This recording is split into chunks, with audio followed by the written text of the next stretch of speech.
Hello বন্ধুরা, শীতকালে বাচ্চাদের কি বডি অয়েল আমরা ব্যবহার করব সেটা কিন্তু আমরা অনেকেই জানতে চাই। তো বডি অয়েলের ক্ষেত্রে প্রথমেই যেটা বলবো যে মাস্টার্ড অয়েল, শীতকালে মাস্টার্ড অয়েল খুবই ভালো একটা অয়েল। এটা দিয়ে যদি মালিশ করা যায় খুবই উপকার পাওয়া যায়। যদি মাস্টার্ড অয়েল কারোর কোনো বাচ্চার যদি শুট না করে তাহলে তোমরা মাস্টার্ড অয়েলটা অ্যাভয়েড করতে পারো এবং অ্যাভয়েড করে যে কোনো ধরনের যে কোনো বাদাম তেল, আমন্ড অয়েল ব্যবহার করতে পারো তোমরা বাচ্চার জন্য।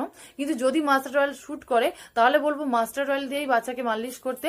কারণ মাস্টার্ড অয়েলের দুটো গুণ আমি তোমাদেরকে বলছি, যেটা হলো মাস্টার্ড অয়েল দিয়ে ব্যবহার করলে বাচ্চার ঠান্ডা লাগা সর্দি কাছে অনেকটাই কমে যায় এবং মাস্টার্ড অয়েল দিয়ে ব্যবহার করলে বাচ্চার স্কিনটাও অনেকক্ষণ ময়শ্চারাইজ থাকে আর বাচ্চার স্কিনে কোনো বডি লোশন ব্যবহার করার দরকার পড়ে না।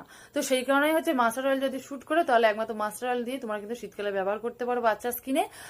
যদি না হয় তাহলে তোমরা আমন্ড অয়েলও ব্যবহার করতে পারো। তো তোমরা ভিডিওটা ভালো লাগলে অবশ্যই লাইক করো এবং এই ধরনের ছোট বড় টিপস পেতে অবশ্যই